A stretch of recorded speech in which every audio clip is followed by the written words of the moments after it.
Hello friends, welcome to Commerce Stream by Nidhi Jain. I hope your studies are going well.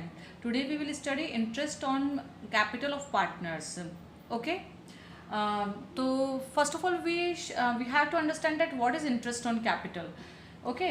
तो देखिए partners क्या होता है, किसी भी फर्म को अगर ज्वाइन करता है तो वो क्या लेकर आता है, सबसे पहले कैपिटल लेकर आता है। अब इस कैपिटल के कंपनसेशन के लिए वो क्या चीज़ें चार्ज कर सकता है, प्रॉफिट चार्ज कर सकता है, ठीक है ना। प्रॉफिट मतलब जो भी प्रॉफिट फर्म को हो रहा है उसमें वो कुछ शेयर डिमांड कर सकता है, ठीक है, या फिर वो उसकी कैपिटल पे इंटरेस्ट चार्ज कर सकता है, ठीक है।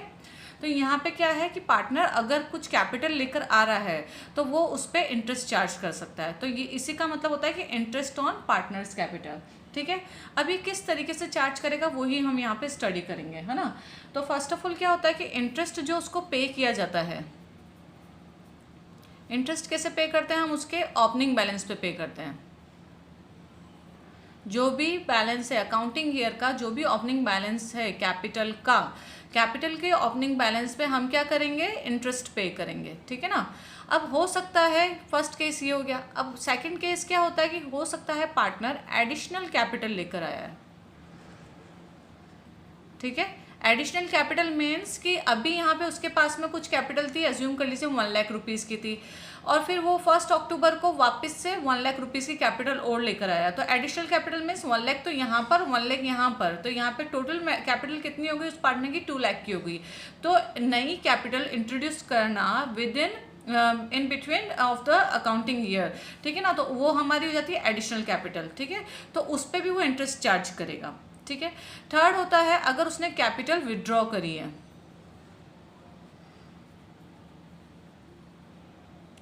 कैपिटल विड्रॉ कर लिए, मान लीजिए उसके पास 2 लाख की कैपिटल हो चुकी थी यहाँ पर, और फिर उसने क्या किया, दिसंबर में जाके 50,000 की कैपिटल वापस से निकाल ली, विड्रॉ कर ली। तो उस 50,000 पे उसको इंटरेस्ट नहीं मिलेगा, यानी कि जितनी उसने कैपिटल फर्म में लगा रखी है सिर्फ उतने पे ही उसको इंटरेस्ट रिसीव होता है। अगर वो विड्रॉ कर लेता है तो उस केस में जितनी कैपिटल उसने विड्रॉ करी है उतनी अमाउंट पे उसको इंटरेस्ट नहीं रिसीव होगा, ओके। अब देखिए कि यहाँ पे किस तरीके से इंटरेस्ट की कैलकुलेशन करनी होती है। अब एडिशनल ओपनिंग बैलेंस जो है उस पर तो हम नॉर्मल तरीके से कर लेंगे, फिर आता है एडिशनल कैपिटल, तो उस पर कैसे इंटरेस्ट की हम कैलकुलेशन करेंगे, ठीक है। तो एडिशनल कैपिटल जो होती है इस पे इंटरेस्ट उसको कैसे अलाउ होता है, from the date additional capital is introduce till the end of the accounting year, यानी कि जिस दिन से वो कैपिटल लेकर आया है से लेकर अकाउंटिंग ईयर का एंड डेट तक। मान लीजिए वो कैपिटल कब लेकर आया था, 1 अक्टूबर 2019 को वो 1 लाख की कैपिटल लेकर आया था, ठीक है। और तो ये 1 लाख की कैपिटल पे जो इंटरेस्ट की कैलकुलेशन होगी वो 1 अक्टूबर 2019 टू, अब ईयर एंड इनका क्या चल रहा है, 31 मार्च 2020 चल रहा है, ठीक है। तो यहाँ पे उसको जो इंटरेस्ट मिलेगा वो कितने मंथ्स के लिए मिलेगा, 1 लाख की कैपिटल पे, अक्टूबर, नवंबर, दिसंबर, जनवरी, फरवरी, मार्च, यानी कि 6 मंथ के लिए उसको इंटरेस्ट ऑन कैपिटल वो इस पर चार्ज कर सकता है 1 लाख के अमाउंट पे, ओके। सेकेंड केस होता है कि अगर उसने कैपिटल का विड्रॉ किया है तो उस केस में क्या होगा, अगर उसने कैपिटल का विड्रॉ किया है तो आप मान लीजिए कि है ना उसने कैपिटल का विड्रॉ किया 1 जनवरी 2020 को उसने 50,000 का विड्रॉ किया है ना। तो उस केस में क्या होगा, 1 जनवरी 2022 उसका जो भी फाइनेंशियल एंड है वो हो रहा है 31 मार्च 2020 तक। तो इस 50,000 के अमाउंट पे उसको इंटरेस्ट नॉट अलाउड होगा, इस पे वो इंटरेस्ट चार्ज नहीं कर सकता। कब से कब तक के मंथ्स के लिए, जनवरी, फरवरी और मार्च, क्योंकि उसने 1 जनवरी को वो अमाउंट विड्रॉ कर लिया, तो अब उस पर वो इंटरेस्ट चार्ज नहीं कर सकता, ठीक है ना। तो ये हो गया हमारा इंटरेस्ट ऑन कैपिटल। अब इसको एक एग्जाम्पल से हम आपको समझा सकते हैं।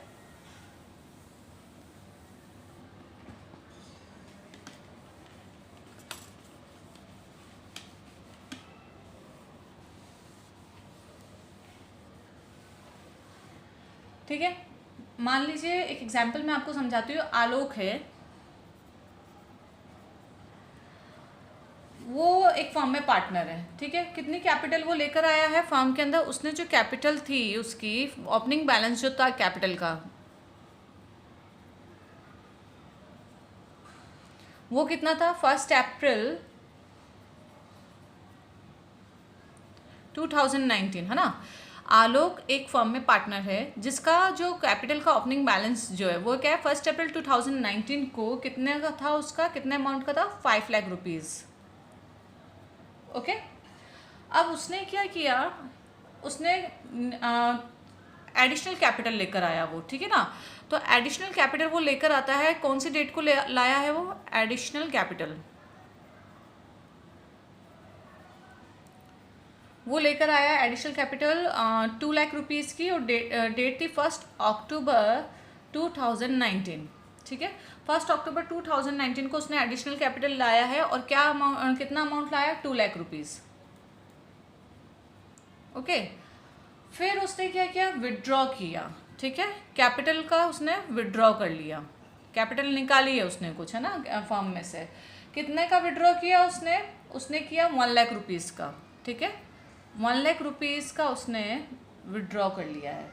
और कौन सी डेट को किया, 1 जनवरी 2020 को उसने विड्रॉ कर लिया।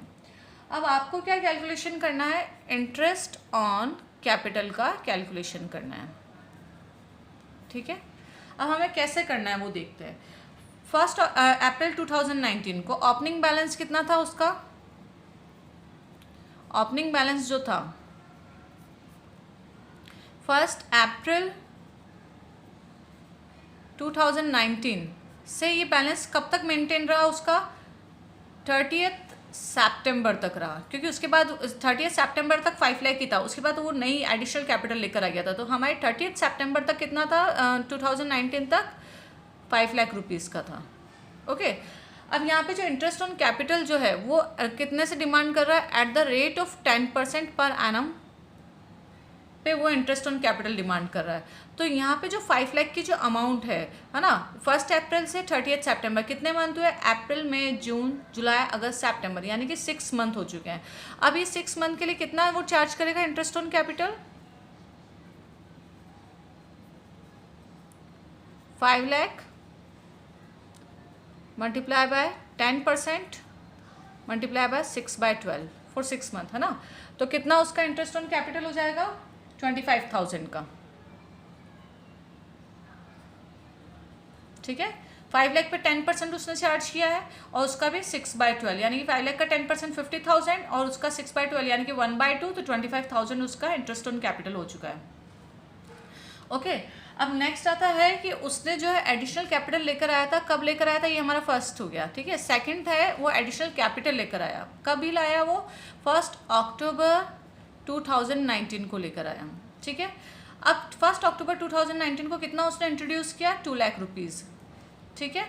तो यहाँ पर हमको क्या करना है, अब ये जब तक उसने विड्रॉ नहीं किया तब तक का हम देख लेते हैं, है ना। तो 1 अक्टूबर टू 31 दिसंबर उसने विड्रॉ कब किया था, 1 जनवरी को वापस से कैपिटल का स्ट्रक्चर चेंज हो गया था। तो उससे मतलब 1 अक्टूबर से 31 दिसंबर तक का हमें कैपिटल स्ट्रक्चर चेक करना है। तो 2 लाख लेकर आया प्लस 5 लाख उसके पास पुराना जो कैपिटल पड़ा था। तो टोटल अभी उसके पास में 1 अक्टूबर से 31 दिसंबर तक कितना कैपिटल है, 7 लाख का, ठीक है। वापस से देखिए कि वो 1 अक्टूबर 2019 को 2 लाख रुपीज़ की कैपिटल लाया है ना। तो यानी कि अक्टूबर से 31 दिसंबर तक, क्योंकि उसके बाद उसने एक बार विड्रॉ कर लिया 1 जनवरी को, तो अक्टूबर से 31 दिसंबर तक उसके पास कितनी कैपिटल रही, तो 2 लाख तो वो लेकर आया वो, प्लस 5 लाख ऑलरेडी जो थी, तो टोटल उसके पास 7 लाख की कैपिटल हो गई। तो अक्टूबर, नवंबर एंड दिसंबर 3 मंथ्स के लिए उसको कितना, 7 लाख पे इंटरेस्ट मिलेगा। यानी कि 7 लाख जो कैपिटल है इस पे उसको जो इंटरेस्ट मिल रहा है 10% की रेट से फॉर 3 मंथ्स के लिए मिल रहा है, ठीक है ना। तो कितना हो जाएगा उसका 3 मंथ्स के लिए, 7 लाख का 10% 70,000 and divide by multiply by 1/4, है ना। तो वो हो जाएगा हमारा 17,500 रुपीज़। ओके,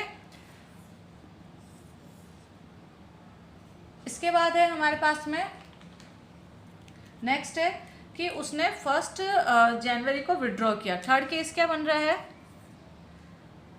1 जनवरी को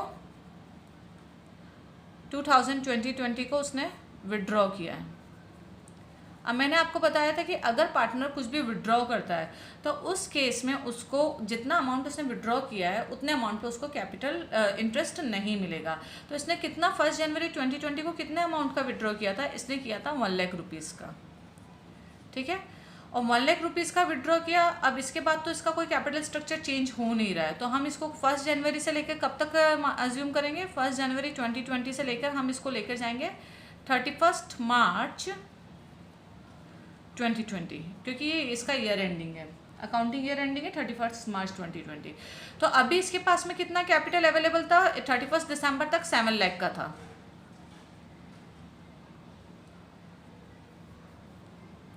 इसके पास जो कैपिटल अवेलेबल था वो कितने का था, 7 लाख का था। उसमें से 1 लाख इसने विड्रॉ कर लिया, कब, 1 जनवरी 2020 तक। ठीक है, तो अब इसके पास कितना कैपिटल रिमेनिंग रहा है, 6 लाख का।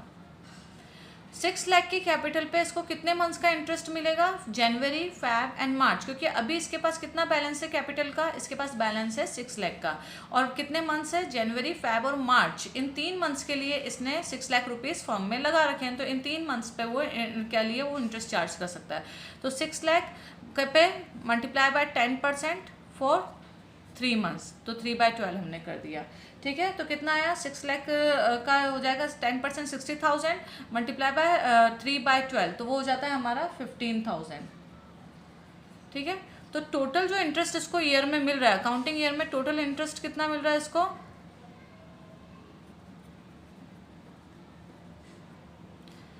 फर्स्ट है इसको 25,000 का पहले मिल रहा था जो 5 लाख की कैपिटल पे था, फिर 7 लाख की कैपिटल पे 3 मंथ्स का इसको मिल रहा था, वो था 17,500, और लास्ट में इसके 6 लाख की कैपिटल पे 3 मंथ्स का जो मिल रहा था वो था 15,000 का। तो टोटल इंटरेस्ट इसको मिल रहा है 25,000 प्लस 17,500 प्लस 15,000, कितना हुआ इसका टोटल, 57,500 को इसका टोटल इंटरेस्ट रिसीव हो रहा है, इंटरेस्ट ऑन कैपिटल।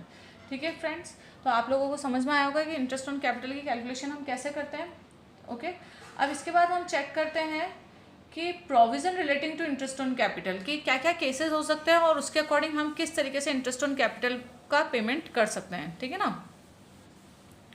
तो नेक्स्ट टॉपिक है हमारा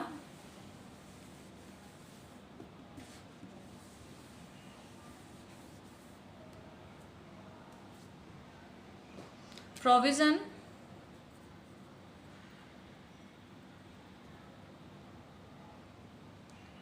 relating to interest on capital।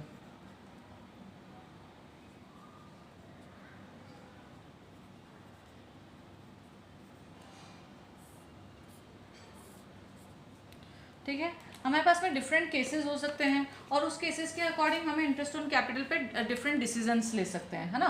तो मान लीजिए फर्स्ट केस क्या है हमारे पास में, फर्स्ट केस है when the partnership deed does not exist or partnership deed does not provide for interest on capital। First case क्या बोल रहा है आपको कि पार्टनरशिप डीड एग्जिस्ट नहीं करती, पार्टनरशिप डीड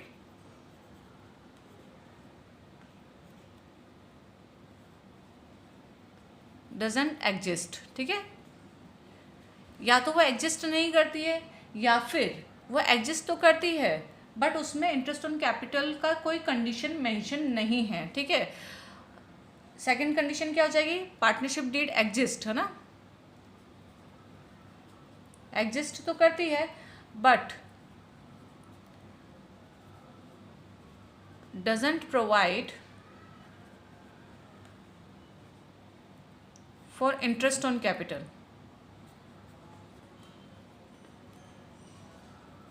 ठीक है, हमारा फर्स्ट केस बोल रहा है कि या तो पार्टनरशिप डीड है ही नहीं, ठीक है, या फिर पार्टनरशिप डीड है तो सही बट इंटरेस्ट ऑन कैपिटल के लिए उसमें कोई कंडीशन नहीं है। ठीक है, तो ऐसे केस में पार्टनर को interest on capital not allowed होगा, interest on capital not allowed. ठीक है, सेकंड केस क्या होता है हमारा,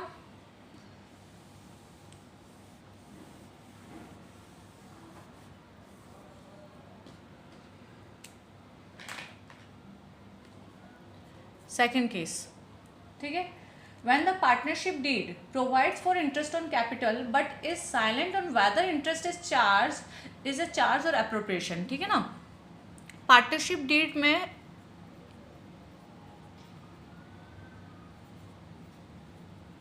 ये तो बोला है, इसने प्रोवाइड किया है कि इंटरेस्ट ऑन कैपिटल मिलेगा,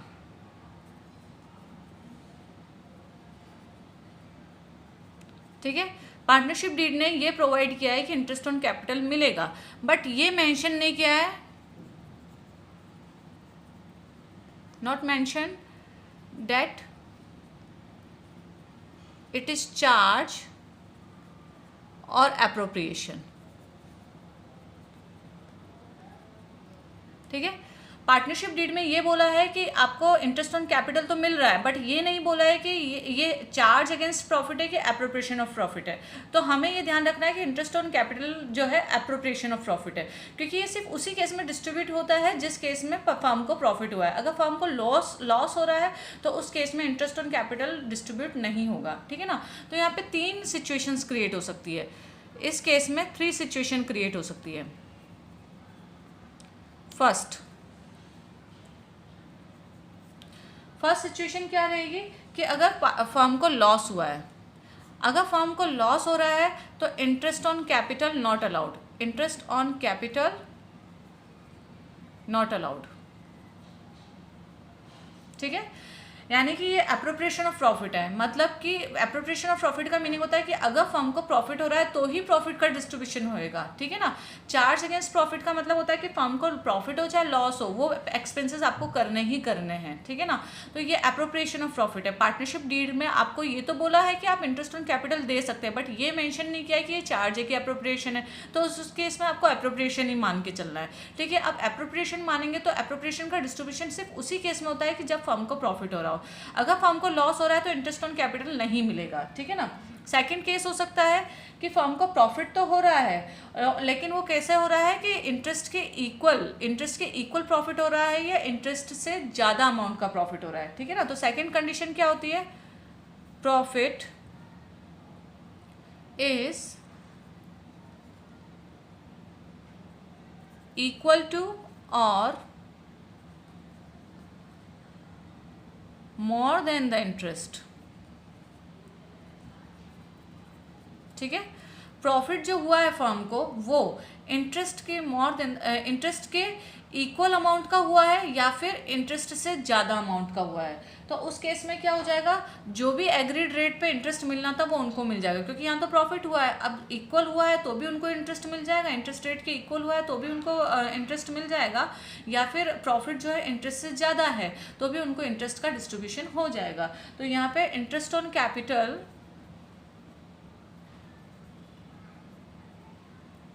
is allowed at the agreed rate, ठीक है। जो भी उनको एग्रीड रेट पे प्रॉफिट मिलना था वो इंटरेस्ट मिलना था वो उनको मिल जाएगा, ठीक है। अब थर्ड कंडीशन क्या होती है, प्रॉफिट बिफोर इंटरेस्ट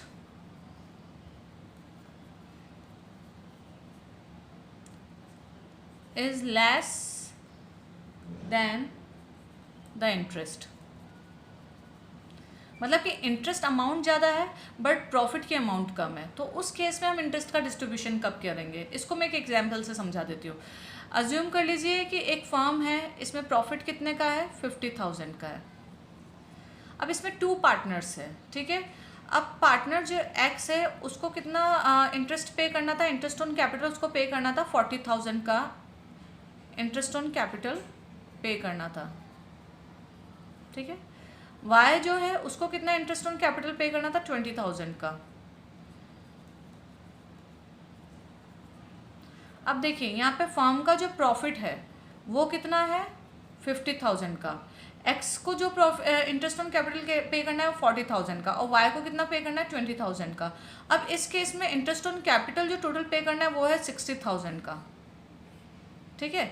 यानी कि प्रॉफिट तो यहाँ पे कम है जबकि कैपिटल का इंटरेस्ट का पेमेंट ज़्यादा है। तो उस केस में हम कैसे इसको इनके बीच में डिस्ट्रीब्यूट करेंगे, तो हम क्या कर सकते हैं कि 50,000 को 40,000 इज टू 20,000 के रेशियो में डिस्ट्रीब्यूट कर लेते हैं, है ना। एक्स को कैसे मिलेगा, 40,000 इज टू 20,000, तो यानी कि 2:1 के रेशो में आपस में डिस्ट्रीब्यूट हो जाएगा। यहाँ पे हमने इनका रेशो निकाल लिया, किसके अकॉर्डिंग निकाला, इंटरेस्ट ऑन कैपिटल के अकॉर्डिंग निकाल दिया। ठीक है, एक्स को 40,000 की इंटरेस्ट मिलना था तो 40,000 उसका रेशियो हो जाएगा, 40,000 इंटू 20,000 हो जाएगा। ठीक है ना, तो यहाँ पे जो है 50,000 जो है इसमें एक्स का पार्ट कितना हो जाएगा, 50,000 इंटू 2/3, और वाई का पार्ट कितना हो जाएगा, 50,000 इंटू 1/3, क्योंकि ये 2:1 में डिवाइड कर रहे हैं। ठीक है, तो उस केस में 50,000 इंटू 2/3, तो x को कितना मिलेगा, 33,333। ओके, और y को कितना मिलेगा, 50,000 इंटू 1/3, यानी कि y का हो जाएगा 16,667।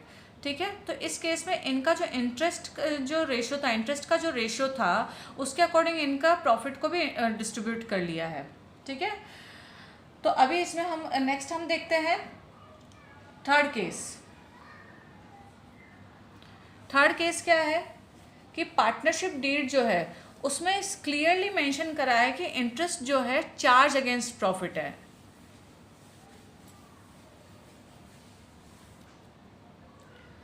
ठीक है, थर्ड केस क्या है, हम जो प्रोविजन अभी देख रहे हैं, डिफरेंट केसेस जो देख रहे हैं, उसमें थर्ड केस क्या है कि पार्टनरशिप डीड के अंदर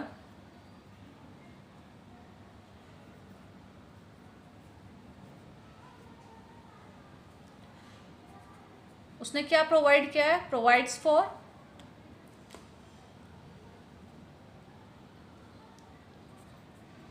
interest on capital as charge. ठीक है, पार्टनरशिप डीड क्या बोल रही है कि इंटरेस्ट ऑन कैपिटल जो है चार्ज अगेंस्ट प्रॉफिट है। चार्ज अगेंस्ट प्रॉफिट का मीनिंग ये होता है कि फर्म चाहे लॉस आए फर्म को, चाहे प्रॉफिट आए, बट उसको वो इंटरेस्ट पे करना ही करना है, ये उसका एक्सपेंस हो जाता है।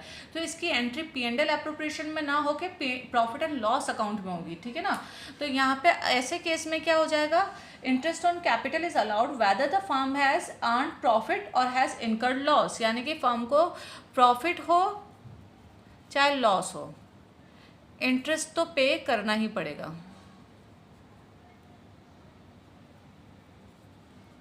Interest payable is must.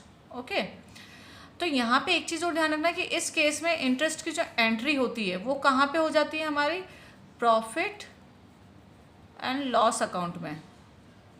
ठीक है ना, याद रखना ये प्रॉफिट एंड लॉस अकाउंट में इसकी एंट्री होगी, प्रॉफिट एंड लॉस एप्रोप्रिएशन में नहीं होगी एंट्री, क्योंकि ये चार्ज अगेंस्ट प्रॉफिट है। ठीक है, अब हम इनकी अकाउंटिंग एंट्रीज चेक कर लेते हैं एक बार।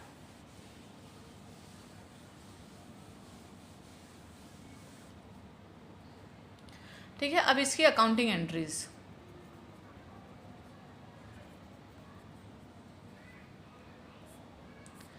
देखिए, मैं आपको हर लेक्चर में ये समझा रही हूँ कि कौन सा कैपिटल, पार्टनर्स कैपिटल का कौन सा मेथड यूज़ कर रहा है। ठीक है ना, उसके अकॉर्डिंग थोड़ी सी एंट्रीज में थोड़ा सा चेंज आ जाता है। जैसे कि अगर if partners capital account are fixed, यानी कि वो कैसे मेथड यूज़ कर रहे हैं, कैपिटल अकाउंट के लिए फिक्स मेथड यूज़ कर रहे हैं। एक तो ये हो जाता है। ठीक है, सेकंड होता है if partners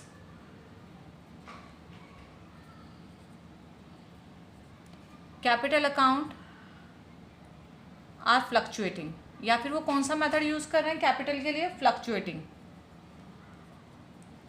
ठीक है, तो दोनों ही केस में क्या रहेगा, देखिए मैंने आपको बताया है कि जब capital account fix method use करते हैं तो पार्टनर्स करंट अकाउंट से एंट्री होती है। ठीक है ना, और अगर हम फ्लक्चुएटिंग मेथड यूज़ करते हैं तो पार्टनर्स कैपिटल अकाउंट के अंदर सारे ट्रांजेक्शन्स चले जाते हैं। ठीक है, तो फर्स्ट ऑफ ऑल होता है कि जब इंटरेस्ट ऑन कैपिटल अलाउ करते हैं पार्टनर्स को, तो उस केस में क्या एंट्री होगी। ठीक है, अगर पार्टनर को इंटरेस्ट ऑन कैपिटल अलाउ किया है, फर्स्ट है interest on capital is allowed to partner,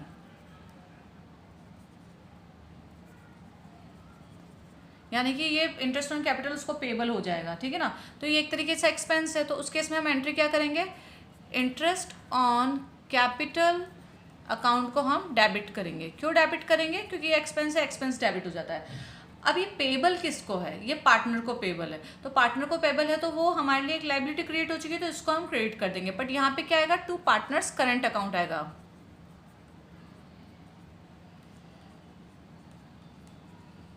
ठीक है, interest on capital account debit to partners current account.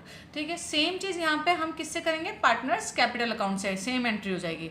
Interest on capital account debit. अगर फ्लक्चुएटिंग मेथड है तो यहाँ पे पार्टनर्स करंट अकाउंट नहीं आएगा, टू पार्टनर्स कैपिटल अकाउंट आ जाएगा। क्यों आएगा? क्योंकि सारे के सारे ट्रांजेक्शन जो है वहाँ पे पार्टनर्स कैपिटल के थ्रू होते हैं, जबकि यहाँ पे जो होता है पार्टनर्स फिक्स वाले मेथड के अंदर हम फिक्स कैपिटल मेथड में हम पार्टनर्स करंट अकाउंट में सारे ट्रांजेक्शन एंटर करते हैं। ठीक है, सेकंड हो जाता है जब हम इंटरेस्ट ऑन कैपिटल को हम प्रॉफिट एंड लॉस एप्रोप्रिएशन में ट्रांसफर करते हैं।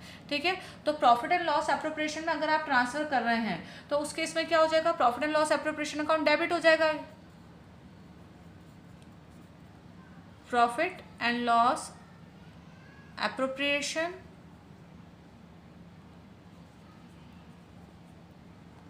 अकाउंट डेबिट हो जाएगा, क्योंकि ये एक तरीके से एक्सपेंस है तो पी एंड एल एप्रोप्रिएशन को आपको डेबिट करना है। और फिर हम इसमें क्या करेंगे? To interest on capital, to interest on capital हम इसमें ट्रांसफर कर देंगे, टू इंटरेस्ट ऑन कैपिटल।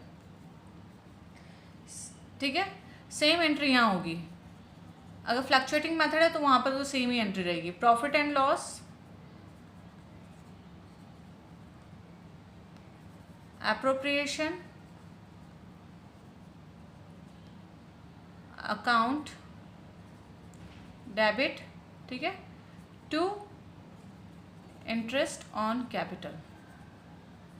देखिए, आपको सिर्फ इतना ध्यान रखना है कि यहाँ पे फिक्स मेथड यूज़ कर रहे हैं आप पार्टनर्स कैपिटल के लिए कि फ्लक्चुएटिंग मेथड यूज़ करें। अगर आप फिक्स मेथड यूज़ करें तो आपके सारे ट्रांजेक्शन होते हैं पार्टनर्स करंट अकाउंट से होते हैं, जबकि आप फ्लक्चुएटिंग मेथड यूज़ करते हैं तो जो ट्रांजेक्शन होते हैं आपके वो टू पार्टनर्स कैपिटल अकाउंट से होते हैं। ठीक है, अब यहाँ पे हम जब क्लोजर की एंट्री करते हैं तो क्लोजर करते टाइम क्या होगा? इंटरेस्ट ऑन कैपिटल हमारा एक्सपेंस है, तो हम क्या करेंगे? Profit and loss appropriation account को हम डेबिट कर देंगे to interest on capital. Same entry हम फ्लक्चुएटिंग मेथड में यूज़ करेंगे। Okay guys, I will explain the same topic with an example in our next session. Have a good day. Bye bye.